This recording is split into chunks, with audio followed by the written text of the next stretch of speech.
ये गिल्ट मुझे खाए जा रहा है। क्यों किया मैंने ऐसा? क्या हो गया था मुझे? ये भी तो एक क्राइम है ना। सब कुछ इतनी जल्दी में हो गया कि मुझे कुछ समझ में ही नहीं आया। और अब ये समझ नहीं पा रही हूं कि ये गिल्ट खत्म कैसे होगा। गिल्ट होना अच्छी बात है और अच्छा है कि तुम्हें गलती का एहसास है। बट टू बी फ्रैंक, मैं तुम्हारी मदद तभी कर पाऊंगा जब तुम मुझे खुल के बता पाओगी कि तुम्हारी गलती क्या है। मुझे लेट हो रहा है, मैं चलती हूँ।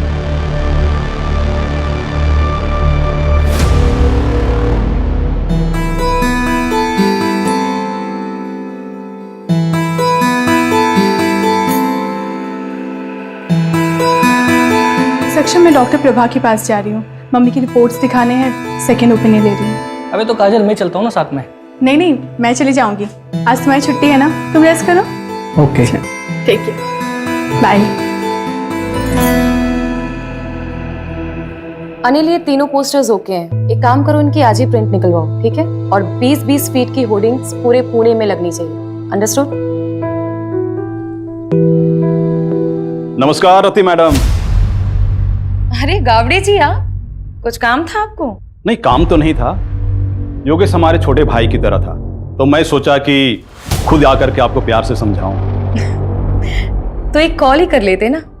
इस उम्र में इतनी तकलीफ क्यों दे रहे हैं खुद को? आप अकेली औरत मैडम, कैसे करोगी ये सब? धूप में घूम घूम कर मुरझा जाइएगा। अरे आपके त्वचा देखकर लगता है कि आपको पार्लर जाना चाहिए, स्पा कराना चाहिए। क्या ये सब इलेक्शन और वोट के चक्कर में आप पड़े? आप एक अकेली औरत से डर रहे हैं क्या? अरे डरे नहीं मैडम जी, हम चाहते हैं कि आप हमारे पार्टी ज्वाइन कर लें। पैसे वैसे की कभी कोई कमी नहीं होने दी, बस कभी कभार खुश कर दीजिएगा। दोबारा अगर यहाँ दिखे ना तो पुलिस में कंप्लेंट कर दूंगी तुम्हें। Get out!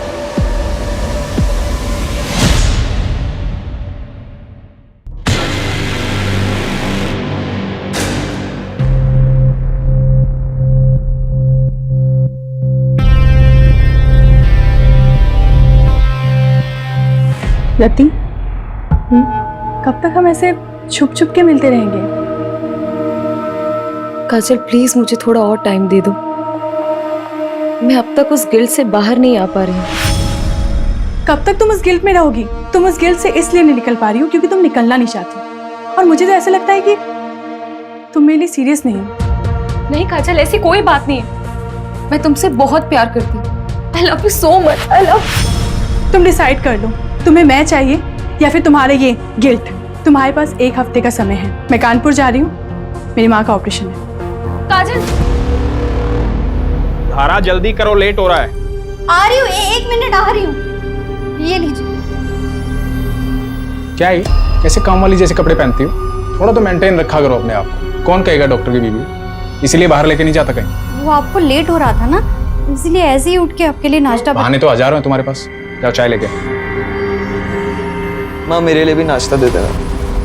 10:30 बज गए, अब तेरी आँख खुल रही है। देखो अपने साहबजादे को, बोर्ड के एग्जाम है इसके और नींद पूरी नहीं होती इसकी। पापा बस करो ना। 98% मार्क्स नहीं आए ना तेरे, तब बताऊंगा तुझे। क्या करूंगा 98% लाके? मुझे डॉक्टरी नहीं करनी है, MBBS नहीं करूंगा, आर्ट्स करूंगा, आर्ट्स। ऐसे ना फोर्स नहीं कर सकते हो मुझे। मेरी लाइफ पे ना कंट्रोल करना बंद करो। कर सकता हूँ, बाप हूं तेरा। कौन देगा तेरे आर्ट्स के पैसे? याद रखना, मेडिकल की पढ़ाई नहीं की ना तो इस घर से 1 पैसा नहीं मिलने वाला तुझे। ये बाप नहीं होता ना, इधर ही लाफा खाता। अमीर क्या बोल रहा है?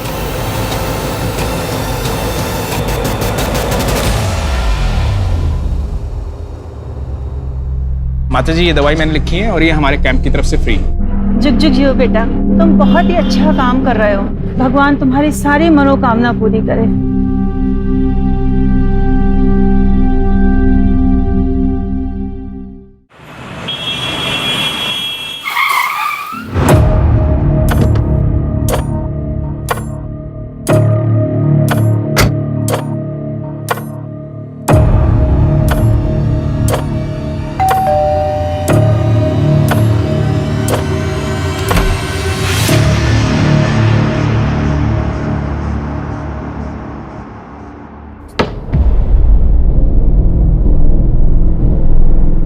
आप बैठो, मैं कॉफी लेके आती हूँ।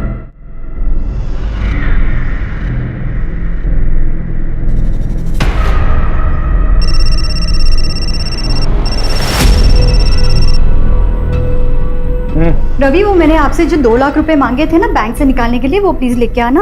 यार फालतू चीजों के लिए पैसे नहीं है मेरे पास, पहले भी कई बार बोल चुका हूँ मैं। रवि, आप अच्छे से जानते हो मैं पैसे वेस्ट नहीं करूंगी, मुझे जरूरत है इसीलिए मांगती हूँ। बाद में बात करता हूँ। अभी किसी पेशेंट के आया हूँ, तबीयत ज्यादा खराब है उसकी, आने में लेट हो जाऊंगा।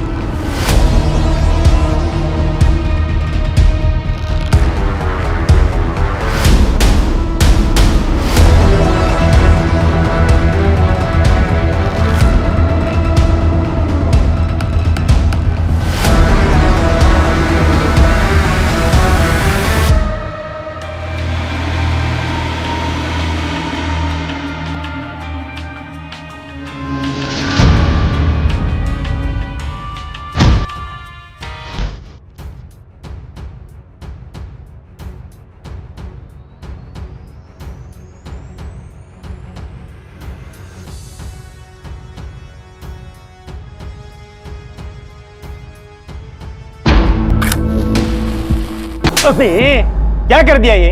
हाँ, समझता नहीं तेरे को? हाथ कैसे लगाया मेरे को तूने? अरे लड़की खड़ी है, शर्म नहीं आती तुम लोगों को? हाँ?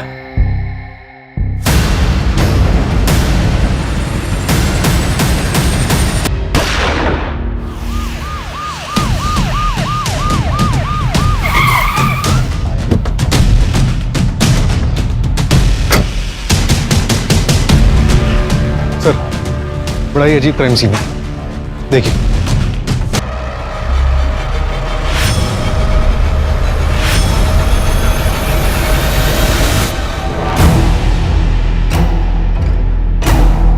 एक दूसरे की सहमति से एक दूसरे को शूट किया गया। मतलब मास सुसाइड? सर, ये 2 आईडीज मिले। इसका नाम प्रदीप शर्मा है और ये डॉक्टर रवि का। डॉक्टर रवि यादव? यादव हॉस्पिटल का मालिक? तुम जानते हो इसे? और ये तीसरा कौन है? सर, इसके पास से कोई आईडी नहीं मिली।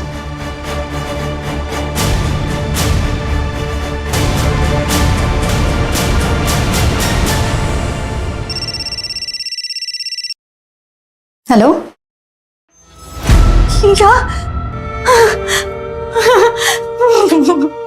माँ, क्या हुआ? समय पापा।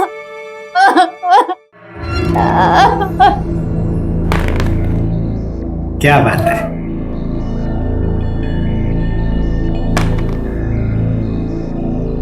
पापा, आपका 1 आया था, आपने 3 क्यों चलाया? मैंने चीटिंग नहीं किया। पापा, आप चीटिंग कर रहे हो। चाय लो। आई देखो ना पापा, चीटिंग कर रहे हैं। क्या टिया, तू भी किसको बता रही है? ये तो खुद चीटर है।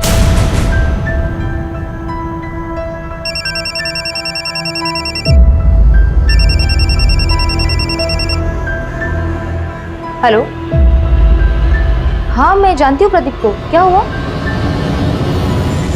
क्या?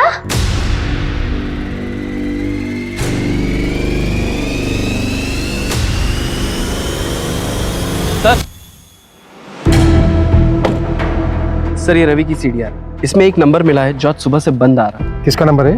सर, जय कामली के नाम पर रजिस्टर्ड है। रेगुलर बातचीत होती थी?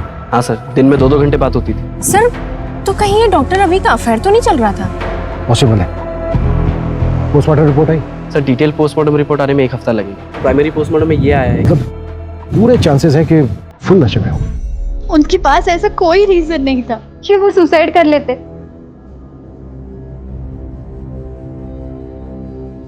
क्या आप लोग इन्हें जानते हैं? नहीं। नहीं सर। नहीं। क्या इसको जानते हैं? नहीं जानते सर। जया कामली, शायद नाम सुना हो। नहीं जानते सर। श्योर? जी।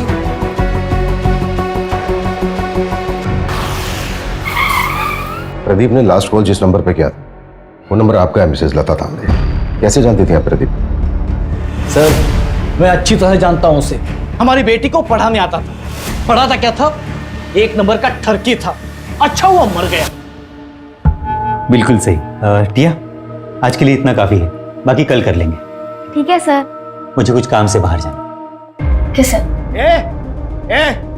मेरे बेटी को हाथ कैसे लगाया तूने? मेरे बेटी को हाथ लगाया कैसे तूने? विनय, मैं तो सिर्फ पढ़ा रहा था। पढ़ा रहा था? मैंने मेरी आंखों से देखा तू क्या कर रहा था। निकल मेरे घर से, निकल जा मेरे घर से। विनय, मेरे बेटी के आसपास भी दिखाई दिया ना तो जान से मार दूंगा तुझे मैं।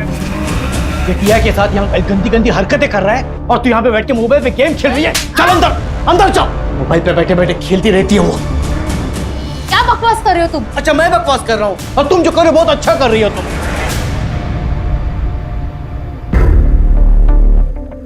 सॉरी सर, वो थोड़े गुस्से वाले हैं। मंजू, यस। इन दोनों को देखिए, कभी आपने प्रदीप के साथ देखा है इन दोनों को? जानती हैं आप इन्हें? नहीं, मैंने नहीं देखा। प्रदीप की फैमिली में से जानती है किसी को? देखिए, हम उसके घर पे गए थे, घर पे ताला लगा हुआ था और नेबर से भी हमें कोई खास इन्फॉर्मेशन नहीं मिली। नहीं सर, उसने कभी कुछ बताया नहीं। शायद वो अकेला ही रहता था। अच्छा मिसेस तांबड़े, क्या आप कोई ऐसा रीजन जानती हैं जिसकी वजह से प्रदीप सुसाइड कर सकता है? नहीं सर, मैं अच्छे से जानती हूँ उसको। प्रदीप सुसाइड कर ही नहीं सकता। अपना वादा याद है ना तुम्हें? भूली तो नहीं? वरना मैं अभी भी पुलिस के पास जा सकती हूँ। नहीं, पुलिस के पास मत जाना। मैं रवि के अंतिम संस्कार में बिजी थी। मैं तुम्हारा काम कर देती हूँ। जल्दी करो, मैं और दिन ज्यादा वेट नहीं कर सकती हूँ। हाँ ठीक है।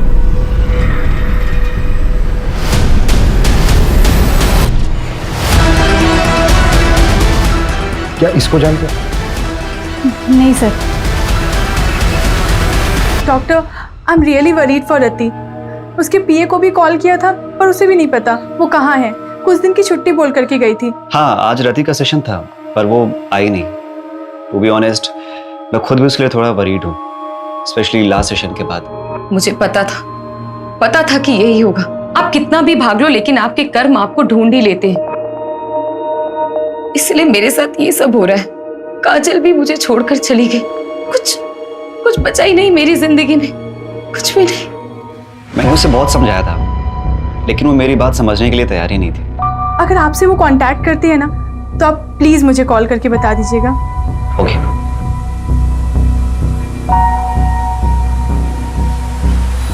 सर, डॉक्टर रवि ने पाषाण में 3 करोड़ का फ्लैट बुक किया। 3 करोड़ का घर? जी। नॉमिनी कौन है? बेटा नॉमिनी। फ्लैट बीवी के नाम पे बुक किया। हाँ लेकिन सर, गन की बैलिस्टिक रिपोर्ट आ गई। ये देखिए, थोड़ी सी शॉकिंग है। रवि के पास जो गन थी उससे एक भी बुलेट नहीं निकली। प्रदीप और जो अननोन विक्टिम मिला है उनके गन से एक बुलेट निकली। लेकिन गोली तो तीनों को लगी। अननोन विक्टिम के हेड में जो गोली मिली उसकी बैलिस्टिक रिपोर्ट बन रही है। 2 दिन में गन का पता चल जाएगा। इसका मतलब साफ है कि वहां पर कोई चौथा भी था और वो औरत वो यही हो सकती है। इंस्पेक्टर बिल्लू सिंह रिपोर्टिंग साहब। ए शामराव, लेकर जाओ इसको। हर हफ्ते का नाटक है। लॉकअप में डालो और शाम तक उसे छोड़ना। कल 1 minute Manju. Shamrao. Yes sir. इसको बाहर लेके चलो। सूरज, ब्लैंक ब्लड सील कर। Okay sir.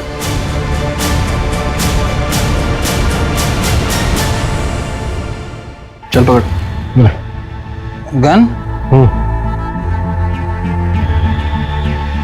निशाना लगा उसमें। घबरा मत, निशाना लगा। शाबाश। हाँ, लगा निशाना।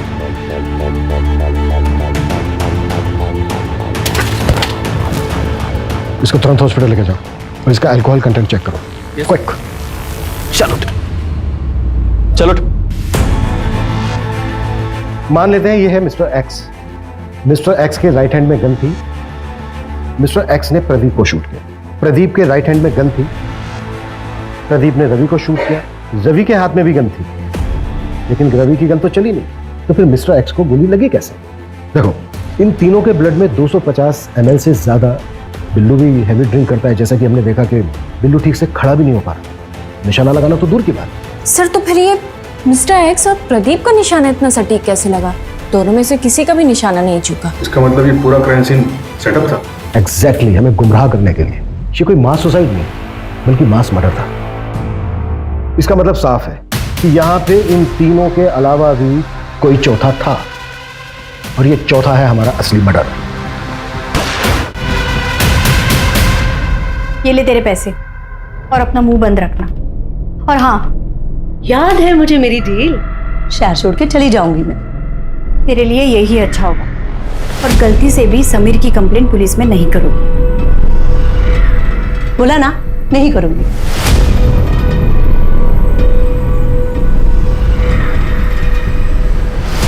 सर, मैंने डॉक्टर रवि की वाइफ धारा के कॉल रिकॉर्ड चेक किया। उसमें एक नंबर मिला है जो जया कामली के नाम पर रजिस्टर्ड।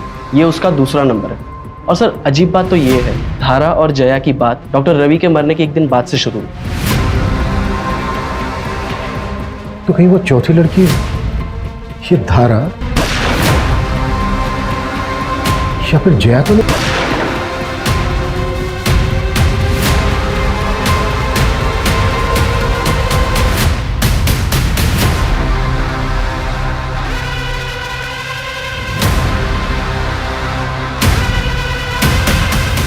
जी, मैं जानती थी जया को। उसका रवि के पास इलाज चल रहा था। उसने रवि की मौत के बाद सांत्वना देने के लिए फोन किया था। जी।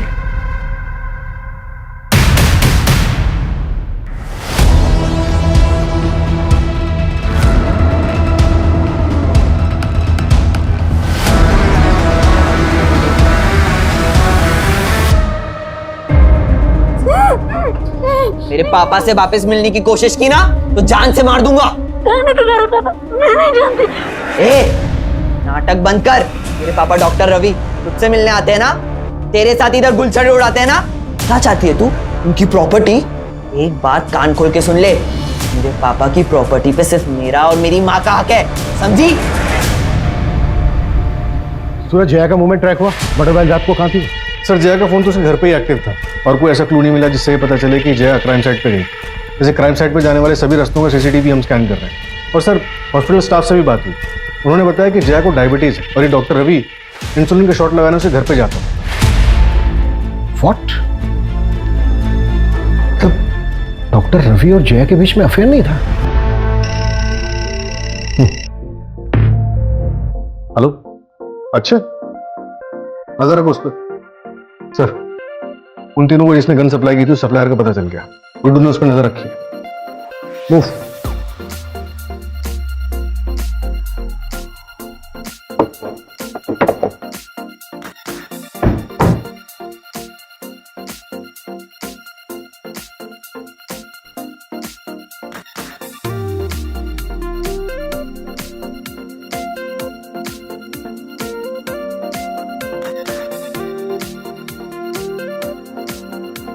हो गया ना आज का खुदा पूरा पता? इन तीनों को गन तो नहीं सप्लाई की थी। इसको जानता है तू?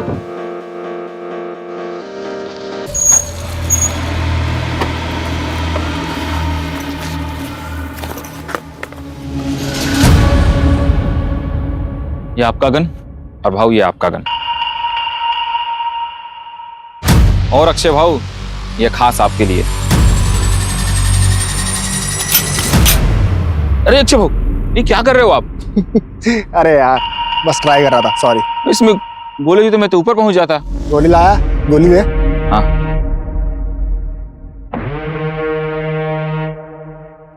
और चौथी वाली कहाँ है? चौथी गन है ये। वैसे भाऊ, आप लोग करने क्या वाले हो? मतलब बस पूछ रहा था मैं, अपन को क्या?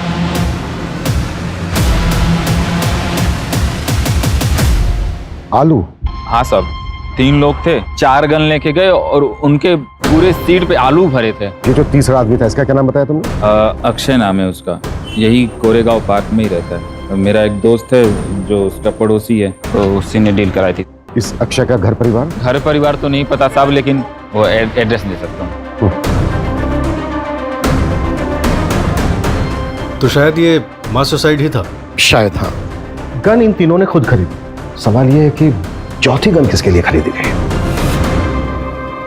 तो शायद वो गन किलर के पास। इन तीनों ने और वो चौथा आदमी, औरत, जो भी कोई है, इन सब ने मिलकर ये प्लान किया होगा और फिर ये चौथा शख्स बैकआउट करके आओगा। या फिर ये भी हो सकता है कि शुरू से इसका ये प्लान था। सवाल ये है कि ये चौथा शख्स कौन है और उस चौथे शख्स का इन तीनों के साथ क्या कनेक्शन है। सबसे पहले हमें इस कनेक्शन को ढूंढना हो। और सर, वो आलू जो शाहिद ने बताया था, इतने सारे आलू से तो समझ में नहीं आ रहा है। मैं तो बेहोश था हॉस्पिटल में, कल ही डिस्चार्ज हुआ हूं। मुझे तो पता ही नहीं था कि अक्षय इस दुनिया में नहीं। इस महीने मेरा ऑपरेशन है। 10,000 कम पड़ रहे थे, वो इसी जुगाड़ में लगा था। उसने जिंदगी में अपने लिए कुछ नहीं किया, मेरे पीछे ही परेशान रहता था। वो कभी आत्महत्या नहीं करता। देखिए चंदन जी, ये तो हम नहीं कह सकते, पर क्या आपकी जानकारी में कोई ऐसा है जो अक्षय को जान से मार सकता है? कोई ऐसा क्यों करेगा? सीधा साधा था मेरा बेटा, न नशा, न लड़की, न कोई और ऐश, सिर्फ मेहनत करना जानता था। चंदन जी, ये 2 लोग हैं जिनकी बॉडी हमें आपके बेटे अक्षय की बॉडी के साथ मिली थी। आप जानते हैं इन्हें? नहीं, मैंने इनको नहीं कभी देखा। ठीक है चंदन जी, अभी आप अपने घर जा सकते हैं। मंजू, गायकवाड़ को बोलो कि वो इनको इनके घर तक छोड़ दें।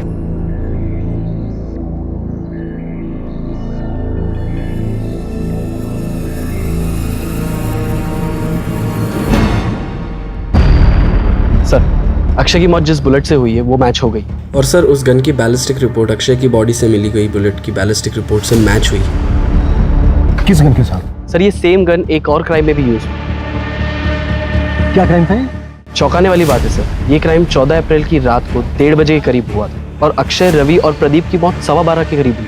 ये दोनों मौतों के बीच में 1 घंटे का फासला था। जरूर ये दोनों क्राइम आपस में लिंक है। हो सकता है। क्राइम क्या था? सर, एक औरत ने सुसाइड कमिट किया, उसी के घर में उसी की लाश 4 दिन बाद मिली।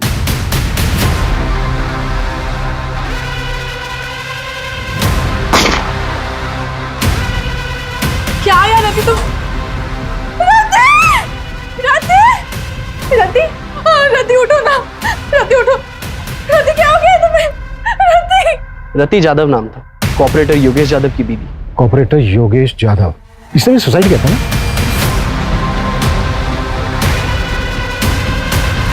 हाँ सर, और उसकी बीवी रति यादव, ये भी इलेक्शन लड़ने वाली थी।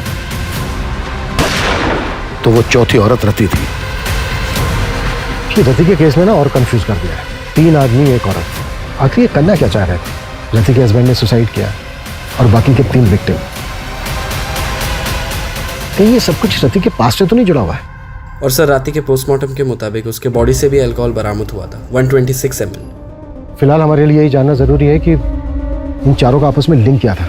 क्या ये चारों एक दूसरे को जानते थे? सर, अफेयर का भी एंगल हो सकता है। पॉसिबल है, पर सवाल वही है कि किसके साथ? हो सकता है एक के साथ, हो सकता है तीनों के साथ, और यही झगड़ा जलन इन मर्डर्स की वजह बनी। पॉसिबल है। अच्छा, रति यादव की बॉडी किसको मिली थी? सर, रति यादव के साइकियाट्रिस्ट डॉक्टर नीरव।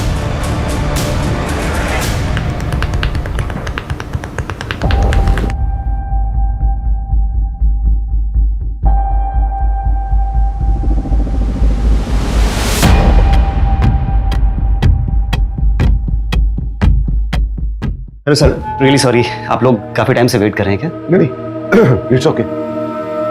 एक्चुअली हमें आपसे रति यादव के बारे में बात करनी थी। आप रति के डॉक्टर थे ना? जी। दरअसल हमें ये जानना था कि क्या रति किसी बात को लेकर परेशान थी?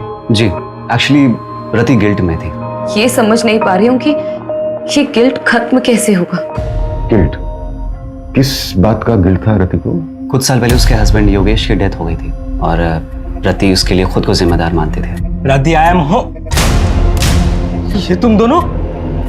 सब क्या हो रहा था? योगेश, योगेश मेरी बात सुनो। क्या बात सुनो? तुम्हें शर्म नहीं?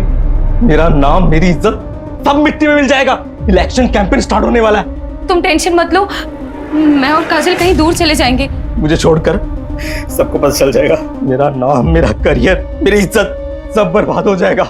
योगेश मेरी बात सब सुनो। बर्बाद हो जाएगा। योगेश, योगेश,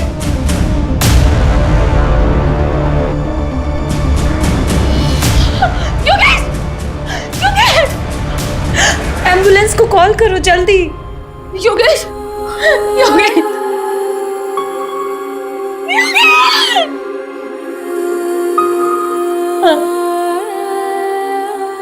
सर, ये सब सच है। सर, हमारे रिलेशन को कोई नहीं समझता। फैमिली और सोसाइटी के प्रेशर में हम दोनों ने शादी तो कर ली, लेकिन हम अपने अपने हस्बैंड के साथ खुश नहीं थे। हमने भागने का प्लान बनाया था, लेकिन सर रति योगेश के सुसाइड से उभर ही नहीं पा रही थी। सब वो अब्रॉड जाने के लिए तैयार तो हो गई थी, लेकिन उसको वो गिल्ट खाया जा रहा था। अब्रॉड जाने के लिए? और वो इलेक्शंस? सब वो ये सब कभी नहीं करना चाहती थी। वो तो योगेश के शुरू किए हुए प्रोजेक्ट्स को कंप्लीट करना चाहती थी। उसके बाद ईयर एंड में हमारा कनाडा जाने का प्लान था। अब कनाडा सेटल होने का प्लान था। वहाँ की एक यूनिवर्सिटी में मैंने पीएचडी का फॉर्म भी फिलअप कर दिया था। सब कुछ ठीक चल रहा था, सब कुछ। लेकिन उस दिन हमारे बीच झगड़ा हो गया। कब तक तुम इस गिल्ट में रहोगी? और मुझे तो ऐसा लगता है कि तुम मेरे लिए सीरियस नहीं हो। नहीं काजल, ऐसी कोई बात नहीं है। I love you so much, I love. और मैं कानपुर चली गई। सब मेरी गलती है सर। ठीक है।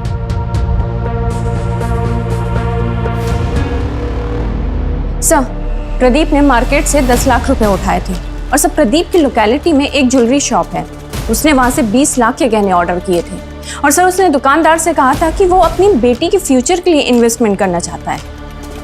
कहाँ है उसकी बेटी? सर मैंने पता किया है, 13 साल पहले प्रदीप को एक बेटी पैदा हुई थी, लेकिन सर बच्चे को जन्म देते समय उसकी वाइफ की मौत हो गई थी और सर उस नर्सिंग होम के रिकॉर्ड्स पता करते हुए हमें एक जाना पहचाना नाम मिला है जिसने उस वक्त उसी नर्सिंग होम में एक मरे हुए बच्चे को जन्म दिया था।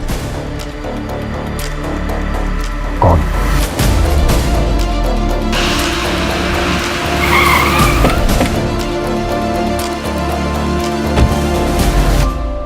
क्या मेरी बेटी टिया मेरी बेटी नहीं है, उस प्रदीप की बेटी है? ये बात तुम्हें पता नहीं थी? नहीं सर, इन्हें नहीं पता। वो मेरी प्रीमेच्योर डिलीवरी हुई थी, उस वक्त ये शहर से बाहर थे, इन्हें कुछ भी नहीं पता। सब कुछ अचानक हुआ सर, और मैंने भी इनसे बात छुपा ली, वरना प्रदीप की तरह ये भी मरे हुए बच्चे की बात सुन के टूट जाते। विनय, हाँ? 14 अप्रैल की रात को 8 से 12 के बीच में कहाँ थे तुम? विनय सर यही घर पे ही थे, मेरे और टिया के साथ।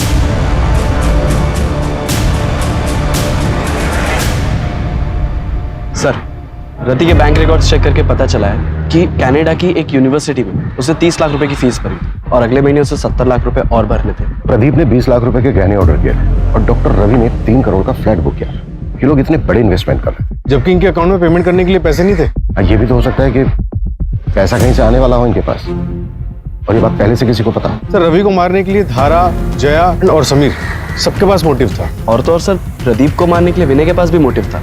और रति पॉलिटिकल फिगर थी, हो सकता है उसको कोई दुश्मन बन गया।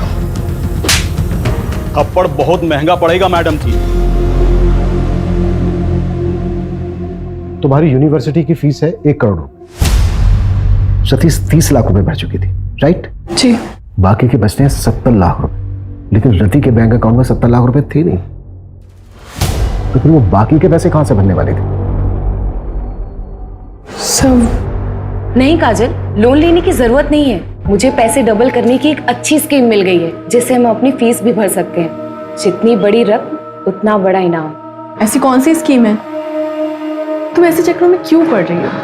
काजल, ऐसा कुछ भी नहीं है, मैंने सब क्रॉस चेक किया है, सब जेन्युइन है, डोंट वरी। तुम ट्रस्ट करती हो ना मुझ पे?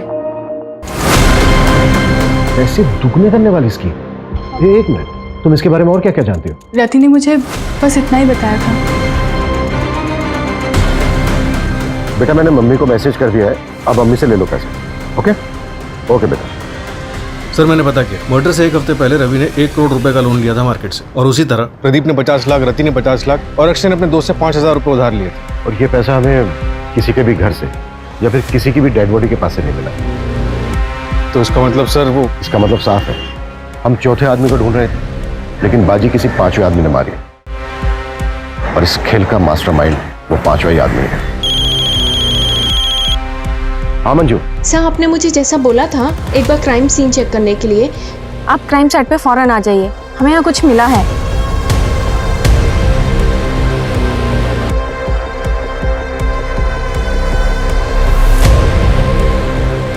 सूरज,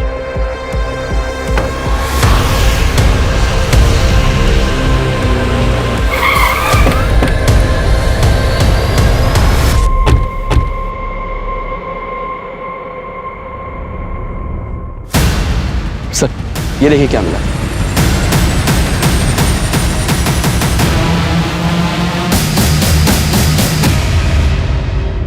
ये चल क्या रहा है यार? जमीन के अंदर मटकों में आलू। गन सेलर शाहिद ने वो तीनों को गन बेचते वक्त उनकी कार में बहुत सारे आलू देखे थे। Right sir. 4 डेड बॉडीज, इतने सारे सस्पेक्ट्स, पैसा दुगना करने की स्कीम। मुझे पैसे डबल करने की एक अच्छी स्कीम मिल गई है। मास सुसाइड करने का नाटक, और ये जमीन के अंदर इतने सारे मटकों में दबे हुए आलू। सूरज, हमें उस 5 आदमी को जल्द से जल्द ढूंढना होगा, लेकिन फिर वही सवाल कि वो 5 आदमी है कौन और कहां है। सर जैसे आपने बोला था, मैंने वो लाइन जितनी बड़ी रकम उतना बड़ा इनाम, उसके बारे में ऑनलाइन सर्च किया तो 10 साल पुराना एक केस गोरखपुर का मिला है। ये रही उसकी फाइल।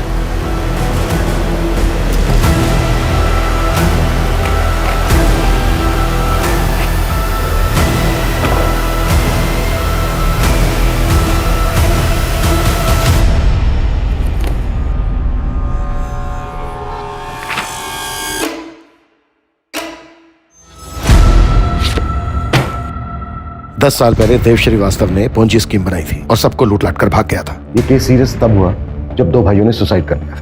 पुलिस ने खूब पूछताछ की थी देव श्रीवास्तव से, लेकिन उसके खिलाफ कोई सबूत नहीं मिला। फिर भी मैं गोरखपुर पुलिस से कांटेक्ट करता हूँ, पता करता हूँ कि देव श्रीवास्तव आजकल है कहाँ, है भी या नहीं।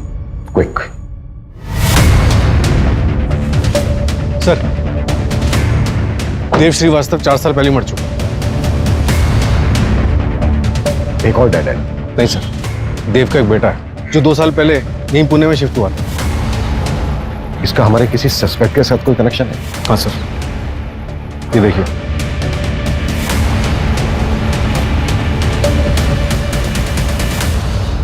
मेरे पास पैसे डबल करने की स्कीम है।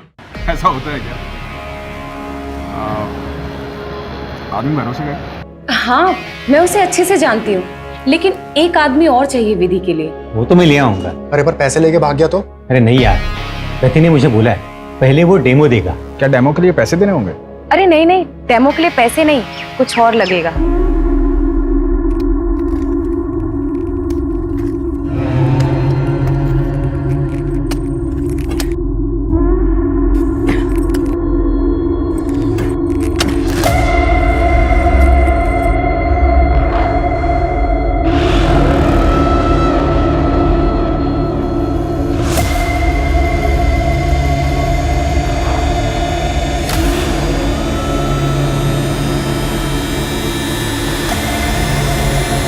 अब क्या करना है?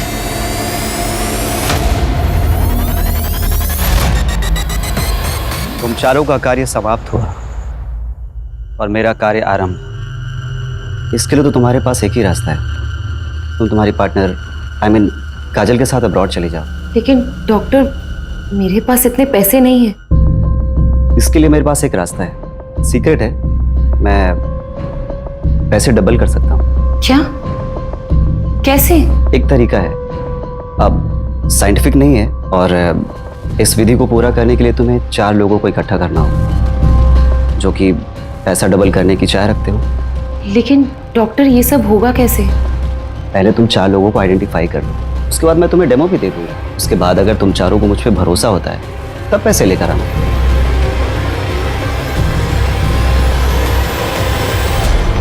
मुझे वरदान है कि मैं जरूरतमंद लोगों के पैसों को 2 गुना कर सकता हूँ।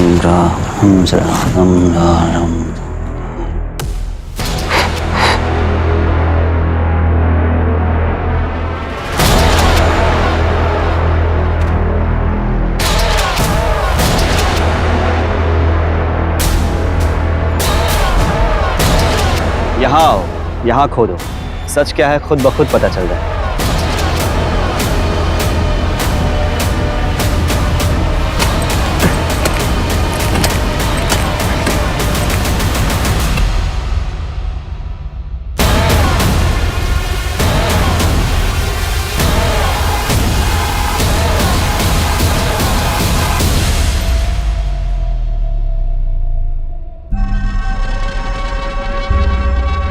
बाबा, आपने तो चमत्कार कर दिया। हम पैसे भी लाए, उन्हें भी आज दोगुना कर दो। पैसों को 2 गुना करने के लिए इससे भी मुश्किल विधि करनी पड़ी। मैंने रति को बताया था, इसके लिए शस्त्र की भी पूजा होती है।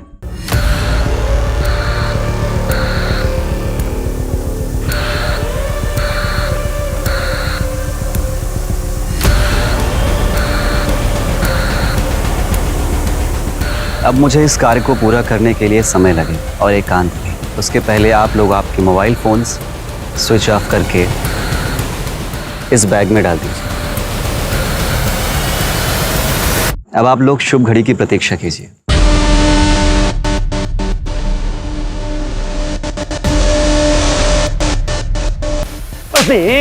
क्या कर दिया ये? हाँ?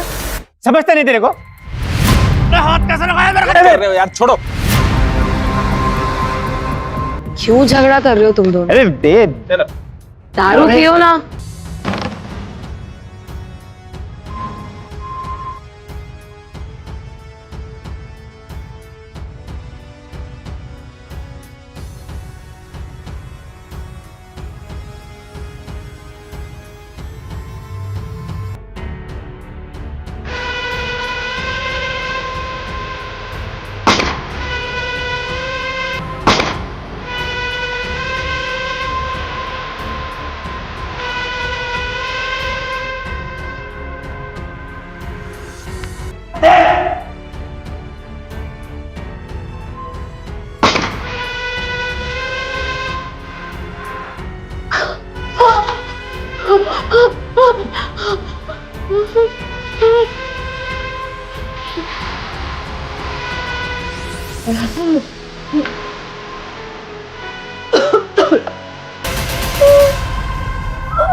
नहीं, मैं चाहता हूँ।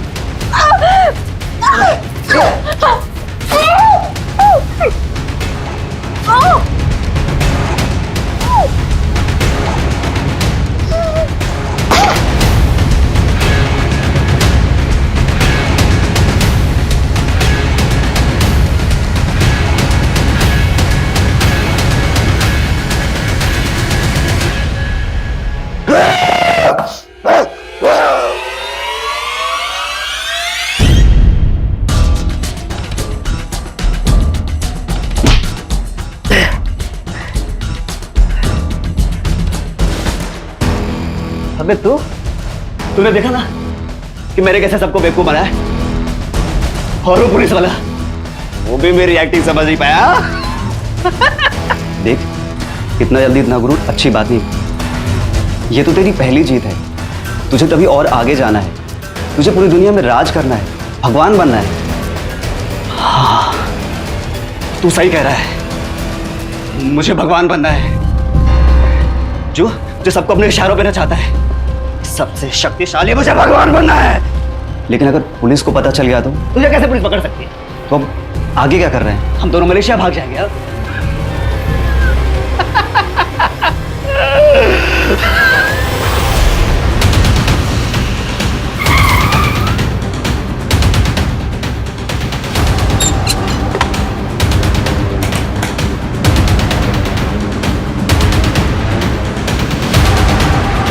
सूरज, पूरे शहर में मुझे नाकाबंदी चाहिए। हर जगह पर नीरव की फोटो खिंचवाओ, खास करके शहर के बॉर्डर। क्विक।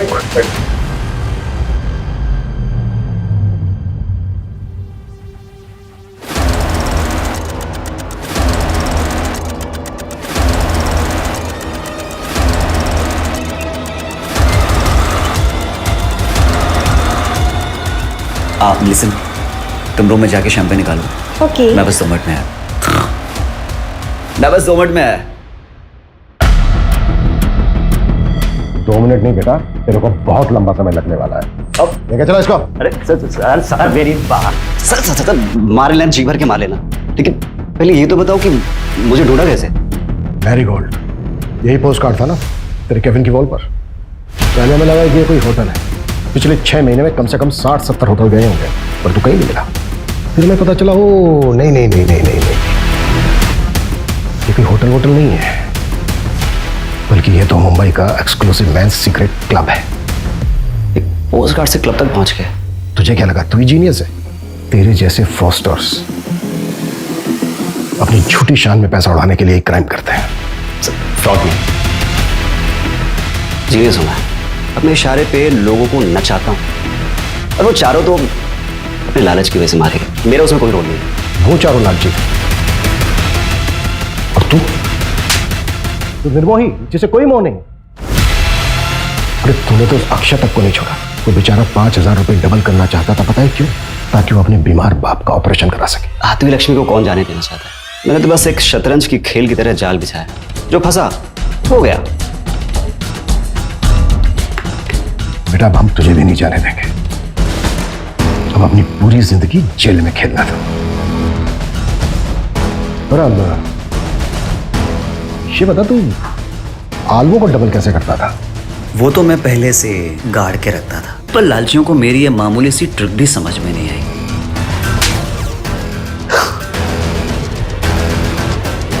नीरव को कोर्ट ने आईपीसी की धारा 302 एंटी सुपरस्टिशन और ब्लैक मैजिक के तहत दोषी पाया और 14 साल की सजा सुनाई। लालच एक ऐसी बला है